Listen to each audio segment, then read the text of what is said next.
뭐 공무원 피살 사건 같은 경우는 계속해서 정쟁을 이어오고 있긴 합니다만 특히 좀 국민의힘 측에서는 기밀을 좀 유출하는 부분이 있습니다. 아니 근데 그 형을 부르는데 기밀이 무슨 상관이에요? 형한테 뭐 민주당에서 기밀 알려준 거 있어요? 지금 사실 형을 유가족을 부르겠다는 이 국민의힘의 의도가 사실 건강한 것이라고 보여지지 않는 것이죠. 그럼 세월호 때 유가족 부르는 의도는 뭐가 그렇게 차이가 났죠? 만약에 형을 부르지 않아야 될 근거가 뭐냐는 거죠.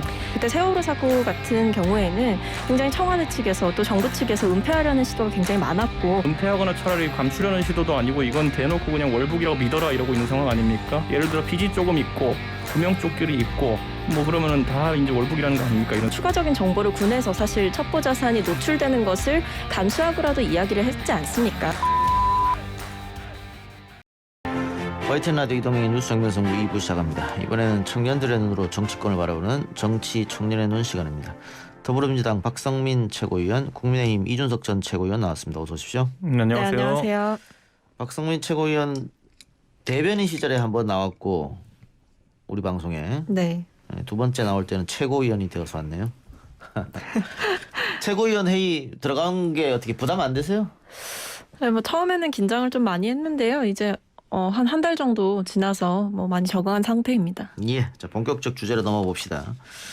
21대 국회 첫 국정감사가 시작된 가운데 리얼미터 여론조사가 발표됐습니다. 문재인 대통령과 민주당 지지율은 약간 상승했고 국민의힘 지지율은 약간 하락했습니다.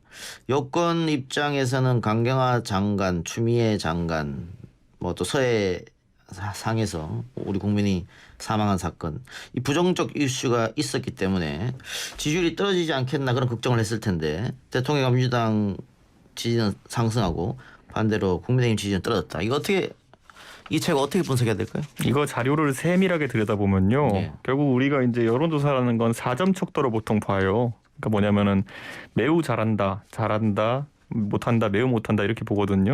근데 리얼미터 이 해당 조사를 보면은 매우 못한다가 굉장히 늘어났어요. 그러니까 예. 이제 그게 거의 30%에 육박하는 매우 못한다를 갖고 있는데 결국 강도의 문제라는 거죠. 예. 박근혜 정부도 이제 3년차, 4년차 지나가면서 우리가 소위 콘크리트라고 하는 30-40%대를 유지하긴 했지만은 그 수치를 내면에 들여다보면은 싫어하는 사람은 진짜 싫어하는 그런 상황으로 가고 있었거든요. 그러다가 최순실 터지면서 이제 한 방에 간 건데 저는 이 여론조사 수치도 그렇게 살펴본다 그러면은 문재인 정부도 그런 어떤 하락세를 피해갈 수는 없다, 대세적인. 근데 이제 저는 아무래도 코로나라는 것이 국난에 준하는 이런 사태다 보니까 그런 상황 속에서는 아무래도 대통령이 좀 힘을 실어주지 않은 국민들의 의지도 작용하고 있기 때문에 수치로 바로 이렇게 막 단순하게 나타날 것 같지는 않고 하지만 단순 하락 추세, 단조 하락 추세는 계속 될 것으로 보입니다. 국민의힘 지지율은 왜 떨어졌을까요? 저희는 사실 대선 주자가 바르게 서지 않았기 때문에 그런 부분도 있고요. 대선 주자가 지금 이제 뭐 저희 당 밖에 있는 윤석열 총장이라든지 아니면 안철수 국민의당 대표라든지 이런 분들이 거론되고 있을 정도로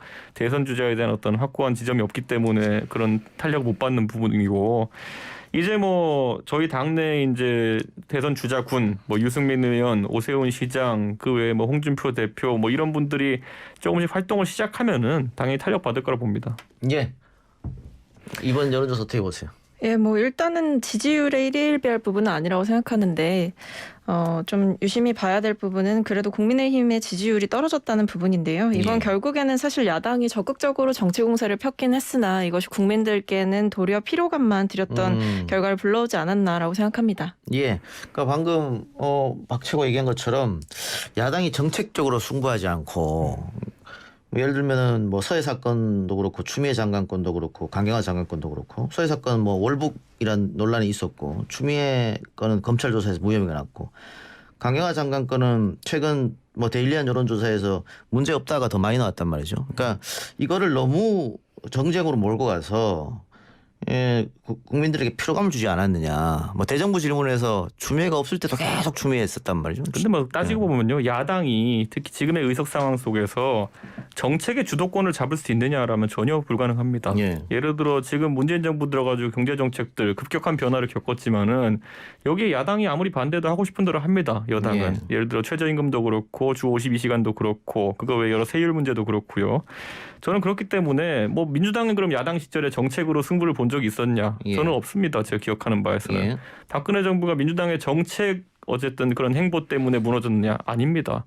세월호 때 무너졌고 최순실 때 무너졌습니다. 그렇기 때문에 야당 입장에서는 여당이 그런 정치적인 행보를 잘못할 때 지적하는 것이 사실 국민들이 바라는 바이기도 하고 예. 그리고 가장 효율이 좋은 것이고 최근에 이 북한 이제 그 사태랑 그리고 뭐 그 외에도 강경화 장관 사태, 그다음에 또 추미애 장관 사태, 뭐 윤명훈 사태 이런 것들 야당 입장에서 유효타를 적절히 날리는 것이 중요한 것이지 여기서 갑자기 틀어가지고 뭐 코로나 방역을 논의해보자 이런 예. 거 이거는 야당의 역할이 지금 상황에서는 아닙니다. 예.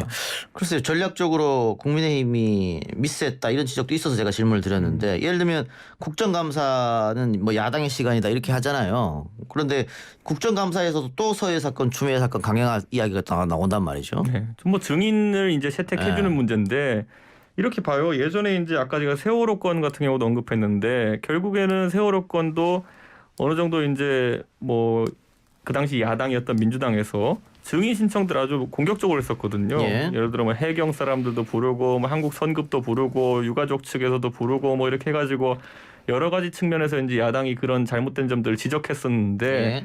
이번에 그렇다면은 이 북한 이제 이 공무원 피살 사건 같은 경우에는 우선 안 불렀는데 왜 안 받아주는지를 전혀 모르겠습니다. 예. 그러면은 이걸 야당이 예를 들어 엉뚱한 사람 불러가지고 야당이 헛발치려면은 그 야당 귀책 사유인데 예. 부르는 것 자체 동의하지 않는 이유 잘 모르겠고요. 저는 그거 외에도 이제 여러 가지 뭐 증인 봤을 때 예를 들어 그 검언유착 사건이라고 여당이 그렇게 열을 올렸던 한동훈 검사. 예. 한동훈 검사장 같은 경우에 만약 진짜 본인들이 그렇게 이의 제기했던 것처럼 검언유착 사건의 당사자라고 생각한다면은 야권이 오히려 그분을 부르자고 했을 때 적극적으로 동의해야 되는 거거든요. 그런데 그런 행보가 전혀 없습니다. 그래서 저는 왜 이런 증인들에 대해서 반대를 하는지 명확하지 않다. 그 점을 계속 지적하고 싶습니다. 자, 이준석 최고 지적대로 지금 국정감사에서 여당이 증인 신청에 협조해주지 않는다. 그래서 결국은 방탄 국감 아니냐 이런 지적에 대해서는 어떻게 보세요? 좀 동의하기가 어려운 부분이 예. 일단 수사 종결 사안과 수사가 진행되고 있는 사안에 대해서는 과도하게 이제 정치적인 공세가 펴질 수 있는 부분, 그런 부분을 좀 차단하기 위해서 증인 채택에 있어서 좀 심혈을 기울인 부분이 있고요.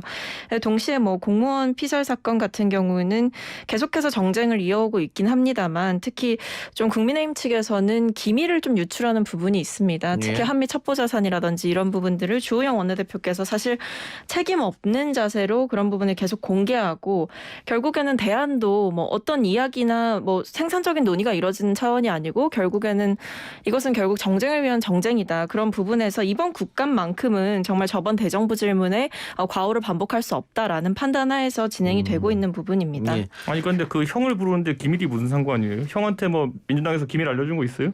아니 그런 부분이 아니고요. 네. 형을 부르는 문제 같은 경우에는 지금 이 유가족 들의 입장에 대해서는 사실 계속해서 언론을 통해서 보도가 된 부분이 있었고 여러 가지 군에서도 야당을 찾아가서 직접 보고를 하는 등 사실 이 사건과 관련돼서 지금까지 국회 내에서 여러 가지 논의 그리고 비공식적인 보고를 계속해서 국민의힘은 받아왔습니다. 그리고 밝혀질 사안들은 계속 밝혀져 왔는데 하여튼 국감의 장에서는 이 부분에 대해서 어떻게 앞으로는 재발 방지를 어떻게 할 것이며 어떻게 남북 평화를 위해서 더 노력을 할 것인지 이런 부분을 얘기해야 될 부분인데 지금 사실 형을 유가족을 부르겠다는 이 국민의힘의 의도가 사실 건강한 것이라고 보여지지 않는 것이죠. 그럼 세월호 때 유가족 부르는 의도는 뭐가 그렇게 차이가 났죠?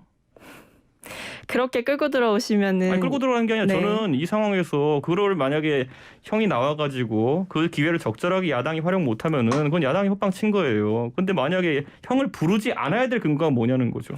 그 세월호 사건이랑 이번 사건은 완전히 동등하고 수평적인 관계를 두고 보긴 어렵다고 생각합니다. 그때 세월호 사고 같은 경우에는 굉장히 청와대 측에서 또 정부 측에서 은폐하려는 시도가 굉장히 많았고 그건 국민의힘께서도 아마 인정하실 겁니다. 그렇기 때문에 이 국감장에서 그런 사실관계를 좀 더 명확하게 밝혀야 한다라는 의지가 반영이 됐던 부분인 거고요. 이번 사안 같은 경우는 정부가 무언가를 은폐하거나 감추려는 시도가 전혀 없었고 도리어 국민 앞에 사실관계를 좀 더 명확하게 밝혀야 한다는 기조로 계속 정보를 제공하고 사실관계를 명확하게 밝히려 노력해 왔습니다. 저는 은폐하거나 차라리 감추려는 시도도 아니고 이건 대놓고 그냥 월북이라고 믿어라 이러고 있는 상황 아닙니까? 예를 들어 빚이 조금 있고 구명조끼를 입고 뭐 그러면은 다 이제 월북이라는 거 아닙니까? 이런 상황이 단순히 발생하면. 그 사실로만 월북 정황을 밝히진 않았죠. 그러면 여러 그거 왜 가지 사실을 밝혀줘야죠 국민들한테.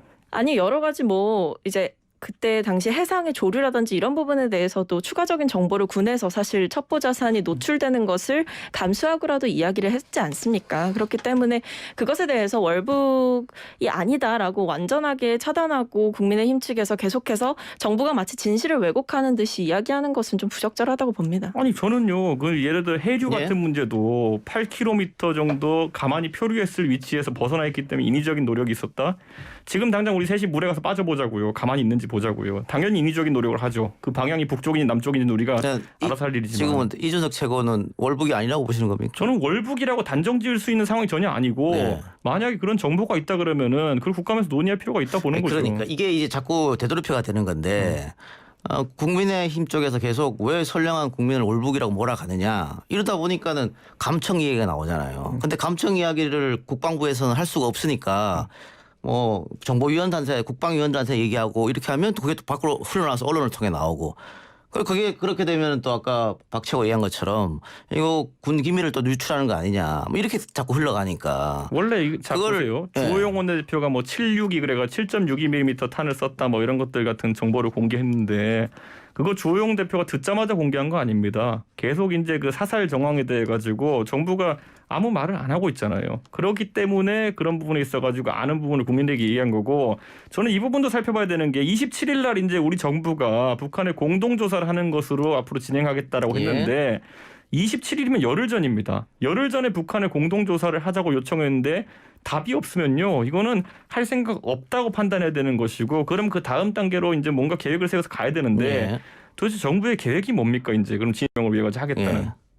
그러니까 저는 지금 이런 야당 이야기가 그러면 감청하고 감청을 어떻게 했고 감청 내용을 소상 이야기하라 이렇게밖에 안 들리는 거잖아요. 그러니까 지금 저희가 굉장히 피상적으로 접근해가지고 이제 하나씩 들어가가지고 이제 물어보고 있는 것이 월북이란 단어가 나왔냐 안 나왔냐 이거 언제 스무고개 하고 있잖아요. 예. 왜냐 정보를 공개하고 있지 않기 때문에 우리 당 의원들이 들어가가지고 국방장관 나오면 하나씩 월북이란 단어를 그럼 진짜 교신해서 감청한 것이냐? 아니다. 뭐 이런 식으로 스무고개 하고 있는데 그러면 안 된다는 거죠. 더 정확하게 먼저 군에서 의혹을 해명할 정도로 얘기를 해야 되는 거죠.